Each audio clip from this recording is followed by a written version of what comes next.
Hey everyone, today we're diving into something pretty powerful. The idea that the secret to a better classroom isn't some huge, complicated system. Nope, it's about small, daily moves that build real, meaningful connections with your students. Let's get right into it.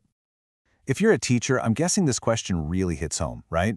It can feel like you're constantly fighting for focus, constantly trying to get kids engaged. But what if the answer isn't about more rules or discipline? What if it's something way, way simpler? And here it is. This is the core of it all. The big idea is that building those relationships, well, it's not just a nice-to-have thing. It is the absolute foundation of a great classroom. And you know the best part? It doesn't take grand gestures, just small things, done every single day. Okay, so what's the actual payoff for making this effort? I mean, it's not just about warm fuzzies. There's some really solid data that shows just how big of a deal these small moves can be. Just take a look at this jump. It's incredible. One study found that simply greeting students at the door with a positive vibe boosted on-task behavior from 45% all the way up to 72%. That is a gigantic leap in engagement from a tiny 10-second interaction. And this number? 85%. That's the average improvement in a single student's behavior after a teacher used a specific strategy we're going to talk about in a minute called 2 by 10. An 85% improvement. I mean, that's not just a small change, that is a total game changer. All right, so how do we actually get those kinds of results? Well, it all starts the moment students walk through the door. You've got to set the right tone from minute one. Let's look at a couple of these welcoming routines. Strategy number one is that super simple greeting we just saw the data for. The trick here is to make it personal. Use their name. Give them a high five or a smile. This little act is like a tiny daily message that says, hey, I see you and I'm genuinely glad you're here. Plus, it gives you a quick read on how they're doing before class even starts. Strategy 2 kind of builds right on top of that. Kicking off class with a quick check-in gives every single student a chance to have a voice. It could be something fun, like a question of the day, or even just a simple attendance share. The important thing is that it creates the sense of belonging and community before you even crack a textbook. Okay, so we've set a welcoming tone for the whole class. Now let's zoom in a little bit and look at some strategies that make each student feel truly seen as an individual. This quote, wow, it really says everything, doesn't it? Using a student's name and, really making an effort to say it right is one of the most basic ways to show respect. It immediately tells them, you're a person to me, not just another face in the room. So how do you build on that? You show genuine interest. Ask them about their soccer game or what video game they're into. And when they do share something with you, really listen. Give them your full attention. It's those little moments of validation that build a huge foundation of trust.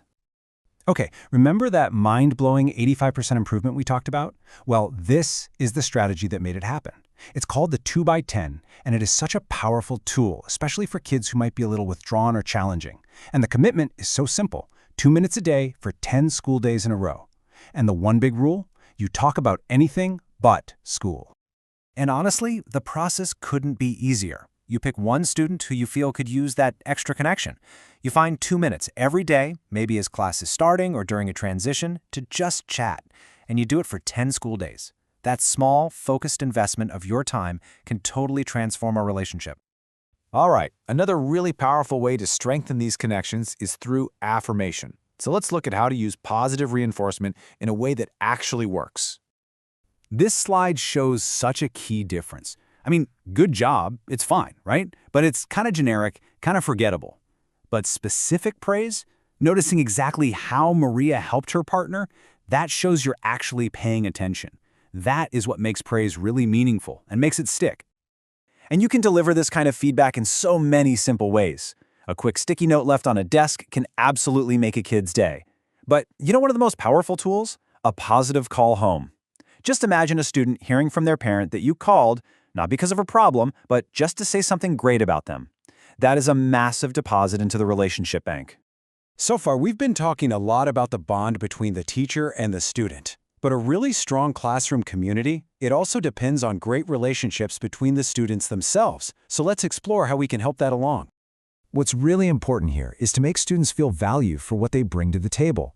A showcase wall for awesome work, a student spotlight where someone can share a talent, or assigning classroom jobs, all these things send a clear message. Your strengths matter to our community. I just love this quote because it captures the magic of this. When you build routines where kids are praising each other, it can totally change the vibe of the whole classroom. It builds so much empathy and this powerful sense that we're all in this together. And here are some simple tools to make that happen. A shout-out box where students can leave kind notes for each other is just a fantastic low-pressure way to do it. And you know what? You've got to model this behavior yourself. When students hear you giving specific positive shout-outs to their classmates, they learn how to do it too. And our last strategy is maybe the simplest of all. Just be a real person. Share a quick, appropriate story about your weekend. Show a picture of your dog. Laugh at yourself. It makes you so much more relatable and helps students see you as more than just a teacher. Okay, wow. We've just covered a ton of really powerful strategies, and I get it. It can feel like a lot to take in at once, but the goal is not to do everything. So where do you even start? Let's talk about your first small move. This right here is the single most important takeaway. Don't try to do it all. Just pick one or two things and commit. Maybe it's just greeting every single student at the door, or giving one piece of specific praise each class. Small, consistent efforts, done day in and day out, are what really build that lasting trust. And that brings us to our final question for you to think about. After hearing all of this, what is the one small, simple thing you can commit to trying tomorrow to build a stronger connection with your students? Because that single step, right there, that's where it all begins.